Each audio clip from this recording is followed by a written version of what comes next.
સમાચારની શરૂઆત કરીએ તો વરસાદને લઈને હવામાન વિભાગ દ્વારા મોટી આગાહી કરવામાં આવી છે। આગામી 7 દિવસ રાજ્યમાં હળવાથી મધ્યમ વરસાદની આગાહી કરવામાં આવી છે। સૌરાષ્ટ્ર કચ્છમાં પણ હળવાથી મધ્યમ વરસાદની આગાહી। તો આજે બનાસકાંઠા, સાબરકાંઠા, નવસારીમાં ભારે વરસાદની શક્યતા સેવાઈ રહી છે। અમદાવાદમાં હળવાથી મધ્યમ વરસાદની આગાહી છે। તો 5 દિવસ માછીમારોને દરિયો ન ખેડવા માટે સૂચના પણ આપવામાં આવી છે। आने वाला अगले 7 दिन तक हल्के से मध्यम बरसात पूरा राज्यों में होने का संभावना है। इसमें जो रेनफॉल का डिस्ट्रीब्यूशन है वो फेयरली वाइड स्प्रेड रहेगा पहला दिन और गुजरात रीजन में, और अगले 3 दिन 21, 22, 23 को वाइड स्प्रेड रहेगा और 24, 25, 26 को फेयरली वाइड स्प्रेड होगा। और जो सौराष्ट्र कच्छ रीजन में इसमें फेयरली वाइड स्प्रेड बरसात होने का संभावना है हल्के से मध्यम। और हेवी रेनफॉल का वार्निंग गुजरात रीजन में है पूरा वीक के लिए।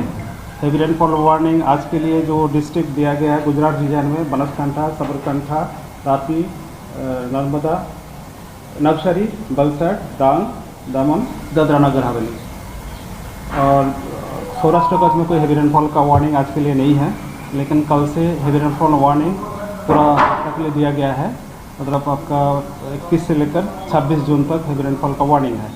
इसमें आपका 22, 23, 24, 25 हेवी रेनफॉल का वार्निंग है गुजरात रीजन में, और सौराष्ट्र कच्छ में 23 से लेकर 25 जून का हेवी रेनफॉल का वार्निंग है। और बाकी दिन में हेवी रेनफॉल का वार्निंग दिया गया है। और अगले 4 दिन आपका थंडरस्टॉर्म वार्निंग है 30 से 40 किलोमीटर स्पीड के साथ। 22 જૂનથી ફરી એકવાર શરૂ થશે ધોધમાર વરસાદનો રાઉન્ડ અને અંબાલાલ પટેલ દ્વારા મોટી આગાહી આપવામાં આવી છે। કેટલાક વિસ્તારોમાં અતિભારે વરસાદ પડશે તો દક્ષિણ ગુજરાતમાં પડી શકે છે ભારે વરસાદ। મધ્ય ગુજરાતમાં પણ ભારે વરસાદને લઈને આગાહી કરવામાં આવી છે। ત્યારે અમદાવાદ, ગાંધીનગરમાં ભારે વરસાદની આગાહી છે તો આ તરફ ઉત્તર ગુજરાતમાં ભારે વરસાદની શક્યતા વ્યક્ત કરવામાં આવી છે। જેમાં દક્ષિણ ગુજરાતના ભાગોમાં ભારે વરસાદ થવાની શક્યતા છે। સૌરાષ્ટ્રના છૂટાછવાયા ભાગોમાં વરસાદ થવાની શક્યતા રહેશે। આ ઉપરાંત વડોદરાના ભાગોમાં કેટલાક ભાગોમાં ભારે વરસાદ થવાની શક્યતા રહેશે। મહીસાગરના ભાગોમાં ભારે વરસાદ થવાની શક્યતા રહેશે। પંચમહાલના ભાગોમાં પણ કેટલાક ભાગોમાં ભારેથી અતિભારે વરસાદ થવાની શક્યતા રહેશે। અમદાવાદ, ગાંધીનગરમાં પણ ભારેથી અને કોઈ ભાગમાં અતિભારે વરસાદ થવાની શક્યતા રહેશે। મહેસાણાના ભાગોમાં પણ ભારેથી અતિભારે વરસાદ થવાની શક્યતા રહેશે। સાબરકાંઠાના ભાગો, આ ઉપરાંત અરવલ્લીના ભાગોમાં પણ વરસાદની શક્યતા રહેશે। ધંધુકા નજીક ભાદર નદીનો આકાશી નજારો જોવા મળ્યો છે। 2 દિવસ પહેલા નદીમાં પૂર આવ્યું તો ભારે વરસાદના પગલે નદીમાં પૂર આવ્યું હતું તે પ્રકારની આ પરિસ્થિતિ જોવા મળી હતી।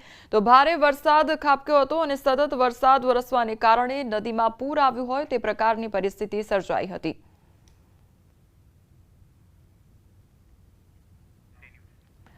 સમગ્ર ગુજરાતમાં વહેલો વરસાદ આવ્યો અને જેના કારણે હાલ ખેડૂતો ખુશખુશાલ જોવા મળી રહ્યા છે। વરસાદ વરસતા ખેડૂતોએ વાવણીની શરૂઆત કરી દીધી છે। નર્મદા જિલ્લામાં 1 લાખ હેક્ટર વિસ્તારમાં ખેતી થાય છે, જેમાંથી 45% જેટલું વાવેતર હાલ થઈ ગયું છે। તે પૈકી 30% વાવેતર એવું છે કે જે બિનપિયત છે અને વરસાદ આધારિત ખેતી થાય છે। ત્યારે હવે ખેડૂતો આશા રાખીને બેઠા છે કે વરસાદ સારો રહે। અહીં ડાંગર, જુવાર, મકાઈ, તુવેર જેવા પાક થતા હોય છે અને ત્યારે કુદરત ખેડૂતો પર મહેરબાન રહે તેવી આશા રાખીને બેઠા છે। જે વરસાદ આધારિત ખેતી છે અને નર્મદા જિલ્લાની ખેતી વરસાદ આધારિત થતા ધન્ય પાકો જેવા કે ડાંગર છે, કપાસ છે, જુવાર છે જેવા પાકોનું વાવેતર કરીએ છીએ અને અમને વરસાદ સારો છે અને એ વરસાદને આધારિત ખેતી કરીએ છીએ એટલે નર્મદા જિલ્લો પ્રસાદ જિલ્લામાં આવે છે અને કુદરતનો મહેર છે કે આ વર્ષે વરસાદ વહેલો બી આવ્યો છે અને સારો છે। આ વાવણી કરી રહ્યા છે, સારામાં સારો આવવાના વરસાદ જો પડે તો અમારું સારું છે ખેતી લાયક, નહીં તો વરસાદ ના પડે તો આ બિયારણ બધું ફેલ જાય તો અમારી ઘણી મુસીબત પડે। ભગવાન પાસે એવી આશા માંગે છે કે વરસાદ આવવાનો પડવો જોઈએ। હમણાં વરસાદની સિઝન ચાલુ થઈ છે ને બિયારણ મોંઘા મહિનું નાખ્યું છે અને વરસાદ સારો પડે છે અને વાવણી લાયક વરસાદ પડે અને સારો વરસાદ થાય તો બિયારણ ફેલ ના જાય એવી ભગવાન પાસે અમે અપેક્ષા રાખીએ છીએ। વિકાસની વાતો વચ્ચે ઉના ગ્રામ્યનો ચોંકાવનારો વિડીયો સામે આવ્યો છે। ઉનાના ઝાખરવાડા ગામે દર્દીને ઉંચકીને એમ્બ્યુલન્સ સુધી લઈ જવામાં આવ્યો હતો। ગામના ખરાબ રસ્તાના કારણે એમ્બ્યુલન્સ દર્દીના ઘર સુધી પહોંચી ન શકી અને 108 ને બોલાવવામાં આવી તો ખરી, પરંતુ એમ્બ્યુલન્સ અડધો કિલોમીટર દૂર રોકાઈ ગઈ હતી. રસ્તો ખરાબ હોવાને કારણે આ જે એમ્બ્યુલન્સ છે તે પહોંચી ન શકી અને રસ્તામાં જ રોકાઈ ગઈ હતી. તો આખરે દર્દીના સગાઓ દ્વારા ટીંગાટોળી કરી ઉચકીને એમ્બ્યુલન્સ સુધી આ દર્દીને પહોંચાડવામાં આવ્યા હતા. રસ્તાને લઈ ગામના લોકો દ્વારા અનેક રજૂઆતો કરવામાં આવી છે, તેમ છતાં કોઈ નક્કર કામગીરી ન થતા દર વર્ષે ચોમાસામાં આ જ સ્થિતિનું નિર્માણ થતું હોય છે. ત્યારે એક તરફ વિકાસની વાતો થાય છે તો બીજી તરફ વિકાસની વરવી વાસ્તવિકતાના દ્રશ્યો સામે આવ્યા છે. તો જાખરવાડા ગામની આ ઘટના સામે આવી છે કે જ્યાં દર્દીને ટીંગાટોળી કરીને બહાર લઈ જવામાં આવે છે. સંવાદદાતા દિનેશ અમારી સાથે જોડાઈ ગયા છે. દિનેશ, રસ્તાની જે કામગીરી થવી જોઈએ તે થતી નથી અને તેના કારણે ગામના જે લોકો છે તે હેરાન થઈ રહ્યા છે. જી બિલકુલ, ખાસ કરીને આ જે વિડીયો સામે આવ્યો છે તે વિડીયો જાખરવાડા ગામનો છે. જાખરવાડા ગામે આ સમસ્યા છે તે વર્ષોની સમસ્યા છે, કારણ કે ગામ લોકો અને સ્થાનિકોનું કહેવું છે કે દર વર્ષે ચોમાસું જ્યારે આવતું હોય છે ત્યારે આ પ્રકારની પરિસ્થિતિ છે તે સર્જાતી હોય છે. જોકે તેમ છતાં ગામ લોકો દ્વારા અનેક વખત રજૂઆતો કરવામાં આવી છે, તેમ છતાં પણ આ રસ્તો છે તેમને ક્યાંક ને ક્યાંક બનાવવામાં નથી આવી રહ્યો ને તેમને કારણે આ જે દર્દીઓ હોય છે, જ્યારે ચોમાસાનો માહોલ હોય છે ત્યારે ચોમાસામાં ખાસ કરીને દર્દીઓ છે તેમજ સગર્ભા જે મહિલાઓ હોય છે તેમને હોસ્પિટલ લઈ જવા માટે મોટી મુશ્કેલી છે તેમનો સામનો કરવો પડી રહ્યો છે લોકોને. અને તે જ પ્રકારના દ્રશ્યો હમણાંના 2 દિવસ પહેલા જે ગીર સોમનાથની અંદર વરસાદ હતો અને ત્યારનો આ વિડીયો છે તે સામે આવ્યો છે. જી દિનેશ, અત્યાર સુધી કેટલી વખત રજૂઆત કરવામાં આવી ચૂકી છે અને શું જવાબો આપવામાં આવે છે તંત્ર તરફથી? જી બિલકુલ, જાખરવાડા ગામના લોકોનું કહેવું છે કે અનેક વખત લેખિત અને મૌખિક રજૂઆતો કરવામાં આવી છે, તેમ છતાં પણ ક્યાંક ને ક્યાંક અધિકારીઓ છે તે ઘોર નિંદ્રામાં સૂતા હોય તેવું લાગી રહ્યું છે, કારણ કે દર વર્ષે આ જે જાખરવાડા ગામના લોકો છે તેમને આ જ પરિસ્થિતિનો સામનો કરવો પડી રહ્યો છે. જે દિનેશ, જે પ્રકારે રોડ રસ્તાની આ પરિસ્થિતિ જોવા મળી રહી છે ત્યાંના સ્થાનિકોનું શું કહેવું છે? કેટલા વર્ષોથી આ સમસ્યાનો તેઓ સામનો કરી રહ્યા છે? જી બિલકુલ, સમસ્યાની જો વાત કરવામાં આવે તો આ સમસ્યા છે તે વર્ષો જૂની સમસ્યા છે અને એક તરફ સરકાર અને અધિકારીઓ છે તે રોડ રસ્તા બનાવવાની વાતો કરી રહી છે, ગામડાઓથી ગામડાને છોડવાની વાતો કરી રહી છે. બીજી તરફ ઉના તાલુકાના આ જે ગામડાઓ છે કે ત્યાં આગળ હજુ પણ વિકાસ છે તે શું કહેવાય તેમને લઈને લોકો છે તે પણ ચિંતિત જોવા મળી રહ્યા છે. જી દિનેશ, સમગ્ર માહિતી બદલ આપનો આભાર. તો ભાવનગરમાં મોતનો મલાજો ન જળવાયો અને ઘૂંટણસમા પાણીમાં નીકળી છે અંતિમ યાત્રા. ભાલ પંથકના માઢિયા ગામનો આ વિડીયો વાયરલ થયો છે. ભારે વરસાદથી પંથકમાં ફરી વળ્યા હતા પાણી, તો અંતિમ યાત્રાનો વિડીયો કેમેરામાં કેદ થયો છે અને મોતનો મલાજો પણ ન જળવાયો હોય તે પ્રકારની આ પરિસ્થિતિ સર્જાઈ છે. સતત વરસાદ વરસવાને કારણે ઘૂંટણસમા પાણી ભરાઈ ગયા હતા અને જેના કારણે ઘૂંટણસમા પાણીમાં જ અંતિમ યાત્રા કાઢવામાં આવી હતી. વલસાડમાં વરસતા વરસાદ વચ્ચે નીકળી અંતિમ યાત્રા. તો તાડપત્રી અને પતરાના સહારે અંતિમ વિધિ કરવામાં આવી. કપરાડાના કેડધા બારપુડા ગામની આ ઘટના સામે આવી છે. પાકું સ્મશાન ન હોવાથી ભારે હાલાકી પડી રહી છે. તો વરસાદ વચ્ચે અંતિમ ક્રિયા કરવા માટે લોકો મજબૂર બન્યા છે. 2 કિલોમીટર સુધી ચાલીને દૂર જવું પડ્યું. લોકો લાકડા અને ટાયર લઈને જવા મજબૂર બન્યા છે. તો વલસાડની આ ઘટના સામે આવી છે કે જ્યાં સતત વરસાદ વરસી રહ્યો છે તેના કારણે ઠેર ઠેર જે પાણી છે તે ભરાઈ ગયા છે અને આ બધાની વચ્ચે અંતિમ યાત્રા કરવામાં આવતી હોય છે અને તાડપત્રી તેમજ પતરાનો ઉપયોગ કરીને ત્યારબાદ વિધિ કરવામાં આવી. આ તરફ છોટાઉદેપુરની વાત કરીએ તો કાચા રસ્તાના કારણે ફરી હાલાકીના દ્રશ્યો સર્જાયા છે. સગર્ભાને ફરી એક વખત જોડીમાં લઈ જવામાં આવી છે. કાચા રસ્તાને કારણે સ્થાનિકોને પારાવાર હાલાકી વેઠવાનો વારો આવે છે. તો નસવાડીના ખેંદા ગામના દ્રશ્યો સામે આવ્યા છે. કાચા રસ્તાને કારણે ગામ સુધી વાહન ન પહોંચ્યું અને તેના કારણે જે ગામના લોકો છે તેમને હાલાકી વેઠવાનો વારો આવી રહ્યો છે. આ તમામ જે તસવીરો સામે આવી રહી છે તેને લઈને જે તંત્ર તરફથી જે કામગીરી થવી જોઈએ તેના પર અનેક સવાલો ઉદ્ભવી રહ્યા છે. ગીર સોમનાથ, ભાવનગર તેમજ વલસાડની એ તસવીરો અને છોટાઉદેપુરની એ ઘટના.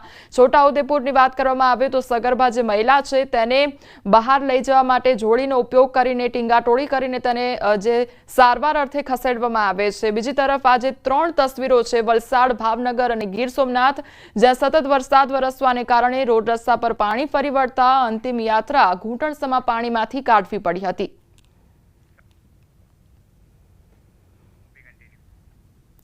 વડોદરામાં શિક્ષકે વિદ્યાર્થીને લાફા ઝીક્યા હોવાની ઘટના સામે આવી છે। માંજલપુર વિસ્તારની શાળાની ઘટના સામે આવી છે, જ્યાં વિદ્યાર્થીએ ફરીથી સમજાવવાનું કહેતા માર માર્યાનો આક્ષેપ થઈ રહ્યો છે। વાલીને જાણ થતાં શાળામાં જઈ હોબાળો મચાવ્યો હતો, તો વાલી અને શિક્ષકની તકરાર સીસીટીવી કેમેરામાં કેદ થઈ છે। તો વડોદરાનો આ મામલો સામે આવ્યો છે, જ્યાં વિદ્યાર્થી દ્વારા ફરીથી સમજાવવાનું કહેતા તેને મારવામાં આવ્યો હોય તે પ્રકારનો આક્ષેપ થઈ રહ્યો છે, અને તે અંગેનો સીસીટીવી ફૂટેજ પણ સામે આવ્યો છે।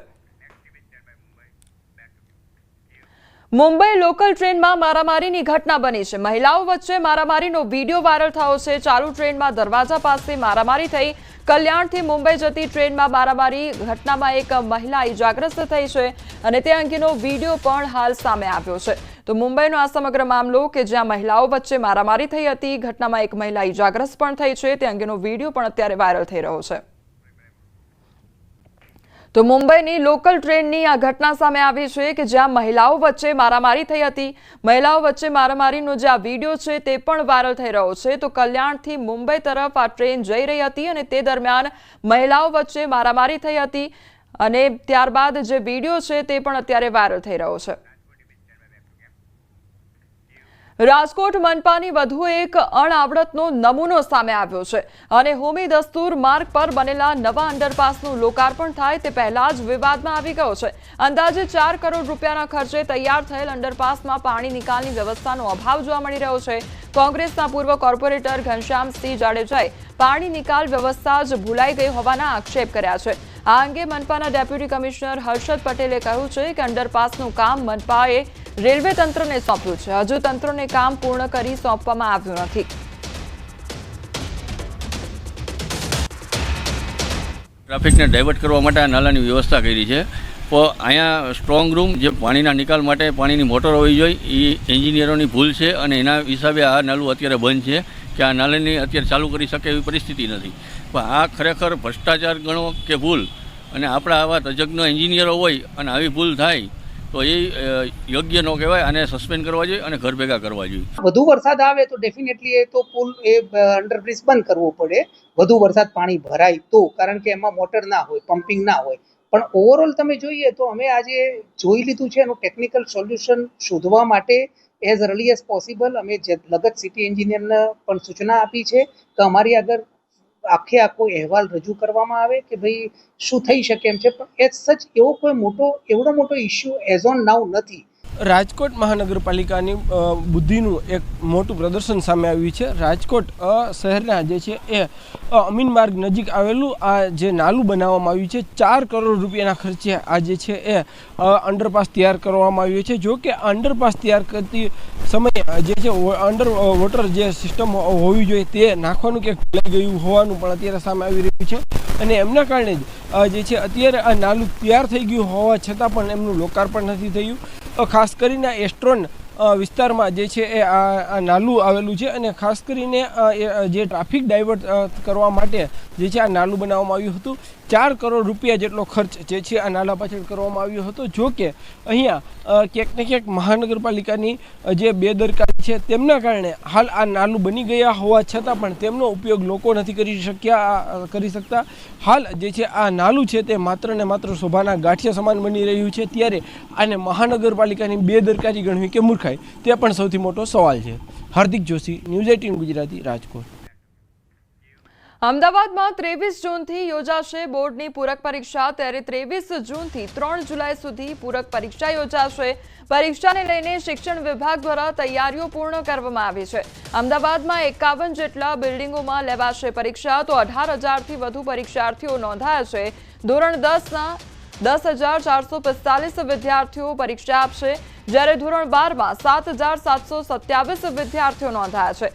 વિજ્ઞાન પ્રવાહમાં 2,689 વિદ્યાર્થીઓ, જ્યારે ધોરણ 10 અને ધોરણ 12ના વિદ્યાર્થીઓ પરીક્ષા આપશે। ધોરણ 10 અને 12 વિજ્ઞાન પ્રવાહના વિદ્યાર્થીઓ બધા વિષયની પૂરક પરીક્ષા આપી શકશે। અમદાવાદ ગ્રામ્યના 8,500 વિદ્યાર્થીઓ પૂરક પરીક્ષા આપશે। ગુજરાત બોર્ડ દ્વારા આગામી પૂરક પરીક્ષા 23 તારીખથી 3 જુલાઈ સુધી ચાલવાની છે। આ પૂરક પરીક્ષામાં અમદાવાદની અંદર 51 બિલ્ડિંગની અંદર પરીક્ષા લેવામાં આવનાર છે। તમામ બિલ્ડિંગની અંદર જે કેન્દ્ર સંચાલકો હોય, સ્ટાફની નિમણૂક હોય એ પૂર્ણ કરવામાં આવેલું છે. અમદાવાદની અંદર 51 જેટલા બિલ્ડિંગની અંદર પરીક્ષા લેવામાં આવનાર છે અને એમાં કુલ 18,172 જેટલા વિદ્યાર્થીઓ આ પરીક્ષામાં નોંધાયા છે. એમાં ધોરણ 10ની અંદર 10,445 જેટલા વિદ્યાર્થીઓ નોંધાયા છે, જ્યારે ધોરણ 12માં 7,727 જેટલા વિદ્યાર્થીઓ પરીક્ષામાં નોંધાયા છે. વિજ્ઞાન પ્રવાહમાં 2,689 જેટલા વિદ્યાર્થીઓ પરીક્ષામાં નોંધાયા છે. સમાચારોમાં આગળ વધીએ તે પહેલા રોકાઈશું એક બ્રેક માટે.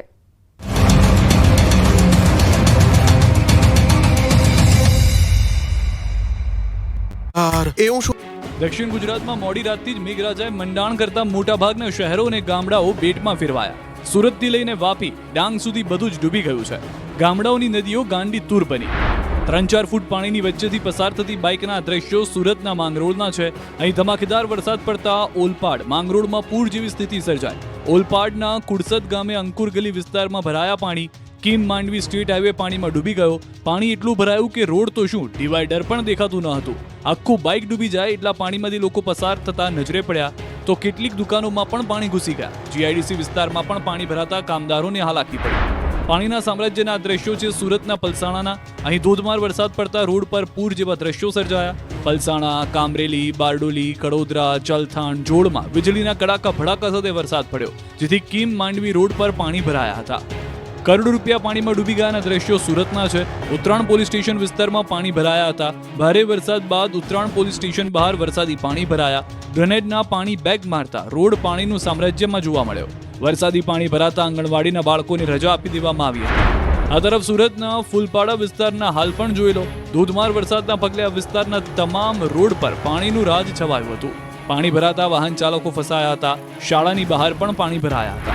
નવસારી જિલ્લામાં પણ મેઘો મન મૂકીને વરસ્યો. ધોધમાર વરસાદ પડતા કાવેરી અને અંબિકા નદીમાં નવા નીર આવ્યા હતા. ડાંગ હવામાં વરસાદથી નદીમાં આવ્યા હતા નવા નીર. નવસારીમાં પ્રથમ વરસાદમાં જ નદીઓ ગાંડી તૂર બનતા લો લેવલ બ્રિજ પાણીમાં ગરકાવ થયો. સપા કુરેલ ગામને જોડતા બ્રિજ પર પાણી ફરી વળ્યા હતા. પૂર્ણા નદીમાં નવા નીર આવતા બ્રિજ પાણીમાં ગરકાવ થયો હતો. 5 ગામના સ્થાનિકો ફસાયા.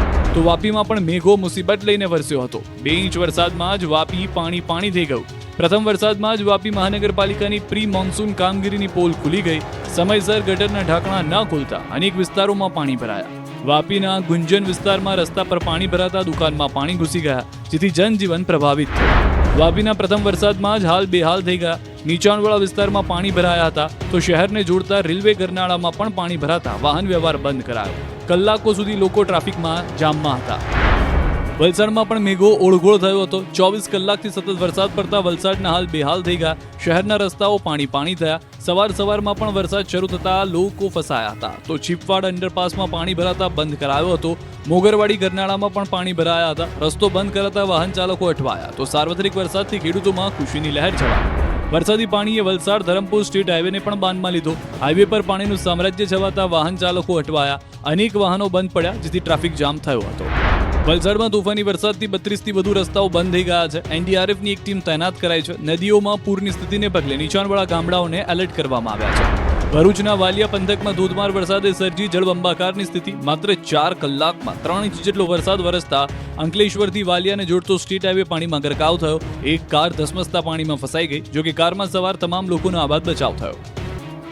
દક્ષિણ ગુજરાતમાં શ્રીકાર વરસાદ પડતા નદીઓ, ડેમ ઓવરફ્લો થઈ ગયા છે. એટલો વરસાદ પડ્યો કે 24 કલાકમાં જ દક્ષિણ ગુજરાતના મોટાભાગના ડેમ ઓવરફ્લો થઈ ગયા. તોફાની વરસાદથી ખેડૂતો ખુશ થયા હતા. છોટાઉદેપુરમાં ભારે વરસાદથી ઓરસંગ નદી લાલઘુમ બનીને વહેતી થઈ હતી. ઉપરવાસમાં વરસાદથી નદીમાં પાણીની ભરપૂર આવક થઈ. સિઝનમાં પ્રથમવાર ઓરસંગ નદીમાં પૂર આવ્યું. ઓરસંગ નદી પરનો ચેક ડેમ પણ ઓવરફ્લો થઈ ગયો. ઓરસંગ નદીમાં નવા નીર આવતા જિલ્લાના ખેડૂતોમાં ખુશી જોવા મળી. તો રોડ પર નદીના પાણી ફરી વળ્યા હતા. ત્યારે ધસમસતા પાણીના પ્રવાહમાં એક મસમોટી ટ્રક તણાઈ ગઈ હતી. રેતી ભરતી વખતે નદીમાં અચાનક પાણી આવી જતા નાસભાગ મચી ગઈ હતી. લોકો ભાગી ગયા હતા, પણ પાણીના તેજ પ્રવાહ એટલો હતો કે રમકડાની માફક ટ્રક તણાઈ હતી. તો છોટાઉદેપુર જિલ્લામાં ભારે વરસાદથી ડુંગરવાડ નજીક આવેલ સુખી ડેમમાં પાણીની આવક જોવા મળી. ઉપરવાસમાં પણ પડેલા ભારે વરસાદને લઈ સુખી ડેમમાં પાણીની આવક વધી.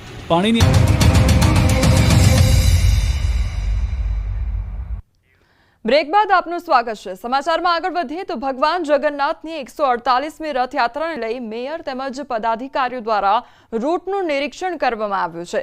રથયાત્રાના રોડ પર આવતા જર્જરિત મકાનો પર કોર્પોરેશનને નોટિસ આપવામાં આવી છે તો 525 જર્જરિત મકાનોને નોટિસ આપવામાં આવી છે તો 50 જર્જરિત મકાનો સામે કામગીરી ચાલુ છે। સમગ્ર રથયાત્રાના રૂટને હેરિટેજ લુક આપવામાં આવ્યો છે। સમગ્ર રૂટના રોડને રીસર્ફેસ પણ કરવામાં આવ્યો છે।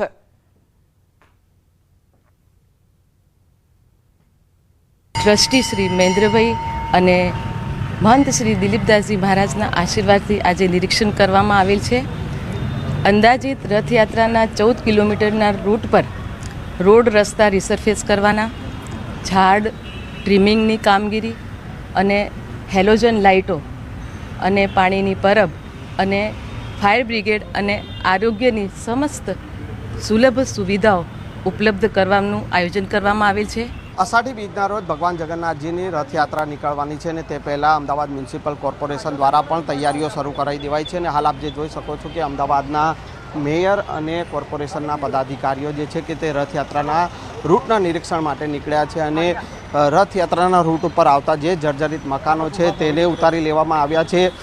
528 જેટલા જર્જરિત મકાનો જે છે કે તેને નોટિસ આપવામાં આવી છે, જેમાંથી 22 જેટલા મકાનો ઉતારી લેવાયા છે, જ્યારે 50 જેટલા મકાનો જે છે તેને ઉતારી લેવાની કામગીરી કરવામાં આવી રહી છે। સાથે સાથે જે પણ રસ્તામાં જે ઝાડ આવતા હોય તો તેને ટ્રીમિંગ કરવાની કામગીરી કરવામાં આવી રહી છે। એટલે કે રથયાત્રાના રૂટ ઉપર જ્યારે ભગવાન જગન્નાથજી રથયાત્રા એ નીકળવાના છે ને તે પહેલાં તમામ તૈયારીઓ જે છે તેને આખરી ઓપ આપવામાં આવી રહ્યો છે અને રથયાત્રાના રૂટનું નિરીક્ષણ કરવામાં આવી રહ્યું છે। કેમેરામેન ખેંગા રાઠોડ સાથે સંજય ટાંક, ન્યૂઝ 18 ગુજરાતી, અમદાવાદ। અમદાવાદમાં ભગવાન જગન્નાથજીની રથયાત્રાની તૈયારી પૂરજોશમાં કરવામાં આવી રહી છે। અખાત્રીજના દિવસથી જ ભગવાન જગન્નાથજીના વાઘા બનાવવાની કામગીરી હાથ ધરવામાં આવી હતી, ત્યારે હવે ગોટાપટ્ટી વર્ક તેમજ જરી અને રેશમ વર્ક કસબ દોરીથી વાઘા તૈયાર કરવામાં આવ્યા છે। દક્ષિણ ભારતથી અલંકારો તૈયાર કરવામાં આવ્યા છે અને આભૂષણો તૈયાર કરવા મીનાકારી વર્કનો પણ ઉપયોગ કરવામાં આવ્યો છે। આભૂષણોમાં શંખ, ચક્ર, ગદા, મોરની પ્રતિકૃતિ પણ નજરે પડી રહી છે। બેંગલુરુ, કલકત્તા તેમજ મદ્રાસથી કાપડ અને આભૂષણો મંગાવવામાં આવ્યા હતા। નેત્રોત્સવ વિધિ, સોનાવેશ અને રથયાત્રાની વિધિના વાઘા તૈયાર કરાયા છે। છેલ્લા 22 વર્ષથી સુનિલભાઈને ભગવાનના વાઘા તૈયાર કરવાનો લાભો મળી રહ્યો છે। પરંપરા મુજબ અષાઢી બીજના દિવસે ભગવાન જગન્નાથ છે રથયાત્રાએ નીકળશે અને ભક્તોને છે દર્શન આપે છે, ત્યારે તે પહેલાંની પણ વિધિ હોય છે નેત્રોત્સવ અને સોનાવેશની। ત્યારે ભગવાનને અલગ અલગ અલંકારો અને વાઘા છે તે પહેરાવવામાં આવે છે, શણગાર છે તે વિશેષ કરવામાં આવતો હોય છે। ત્યારે આપ દ્રશ્યો જોઈ શકો છો કે આ વાઘા છે ભગવાનના તૈયાર કરવામાં આવ્યા છે, વિશેષ રીતે અલંકાર પણ તૈયાર છે તે કરવામાં આવ્યા છે। અખાત્રીજના દિવસથી શરૂઆત કરી દેતા હોય છે અને આપણી સાથે છે સુનિલભાઈ કે જે 22 વર્ષથી ભગવાન જગન્નાથના વાઘા તૈયાર કરે છે। સુનિલભાઈ, આ વખતની વિશેષતા શું છે અને થીમ શું રહેશે? હલો, જય જગન્નાથ। આપણે અખાત્રીજના દિવસથી જે રથનું પૂજન થતું હોય છે એવી રીતે આપણે ભગવાનના પણ અલંકાર વસ્તુઓનું પણ મુહૂર્ત કરતા હોય છીએ। આપણે વિવિધ જગ્યાએથી કાપડના સેમ્પલો પણ મંગાવતા હોય છીએ, મદ્રાસી સિલ્ક, ગજી સિલ્ક, બેંગ્લોરી સિલ્ક, આ વખતે ખાસ કરીને વેલ્વેટ પણ આપણે વાપરેલ છે। કુલ 5 જોડા આપણે વસ્ત્રો બનાવેલ છે। એની અંદર ખાસ વિશેષતા એ છે કે જે આ વખતે ભગવાન પીળા પિતાંબર, જરકસી જામો અને ગોટાપત્તીના વસ્ત્રો ભગવાન ધારણ કરીને અને નગર યાત્રાએ નીકળશે। ભગવાનના ભક્તોનું મન મોહી લે એવી પાક પણ એક ચોકાવાળી પાક છે કે જે ભગવાનને ભક્તો પણ કીર્તન ગાતા હોય છે કે તારી વાકરી પાઘડીનું ફૂમતું રહે, એમાં આપણે વિશિષ્ટ પ્રકારના ફૂમતાઓ પણ આપણે લગાડવામાં આવશે અને ભગવાન રથની અંદર જ્યારે નગર યાત્રાએ નીકળશે ત્યારે ખૂબ એના દર્શનના શોભામય થાય એ પ્રકારની આપણે તૈયારીઓ કરેલ છે। અલંકારો કેવા પ્રકારના તૈયાર કરવામાં? ખાસ કરીને અલંકારો ખાસ કરીને આપણે આ વખતે જે શંખ, ચક્ર, ગદા, પદ્મ જે દક્ષિણ ભારતની અંદર જે ભગવાનને હોય છે એ વિશિષ્ટ પ્રકારના અંદર મયુર છે, ચક્ર, શંખ, એ રીતે બધું એ પ્રકારના અંદર ડિઝાઇનો પણ કરેલ છે। અને અંદર નંગ ભગવાનને સુવર્ણ અલંકારો અને ચાંદીના અલંકારો તો બહુ જ વસ્ત્રો આટલા વર્ષોથી ધારણ કરતા હોય છે। આ વખતે પ્રથમ વખત જે મદ્રાસી ડિઝાઇન છે એ પ્રકારના કરેલ છે અને ખાસ કરીને આ વખતે કાનના કુંડળ મીનાકારી કુંડળ છે અને એની અંદર નંગ લગાડેલા છે અને મોતીના લટકણ પણ લટકાડેલ છે। એ પ્રકારના વસ્ત્રો આપણે ભગવાને અલંકારો પણ ધારણ કરશે। તો અલગ પ્રકારના જ અલંકારો છે તે તૈયાર કરવામાં આવ્યા છે. જે અખાત્રીજના દિવસથી શરૂઆત કરી દેવામાં આવી છે. ભગવાન જ્યારે નગરચર્યાએ નીકળશે ત્યારે જે અલંકારો પહેરાવવામાં આવે છે તે આ અલંકારો વિશેષ રીતે તૈયાર કરવામાં આવ્યા છે. સાથે જ વાઘા છે કે જે જરી વર્ક છે, ટીકી વર્ક છે, સાથે અલગ અલગ પ્રકારના વર્કથી એક ગજી સિલ્કમાં છે તે વાઘા તૈયાર કરવામાં આવ્યા છે. ભગવાન જગન્નાથ છે રથયાત્રાના દિવસે નગરચર્યાએ નીકળશે, ભક્તોને દર્શન આપશે. કેમેરામેન પ્રકાશ દેસાઈ સાથે વિભુ પટેલ, ન્યૂઝ 18 ગુજરાતી, અમદાવાદ. રથયાત્રાને થતી અટકળો પર જગન્નાથ મંદિરના ટ્રસ્ટીએ શું કહ્યું તે સાંભળીએ. ભગવાન જગન્નાથજીની રથયાત્રા આજે 148 વર્ષથી પરંપરાગત રીતે નીકળે છે અને એ જ રૂટ ઉપર નીકળે છે જે 2 જુલાઈ 1878માં નક્કી કરવામાં આવ્યું છે. એ જ રૂટ ઉપર નીકળે છે, તેમાં કોઈ ફેરફાર થયેલ નથી.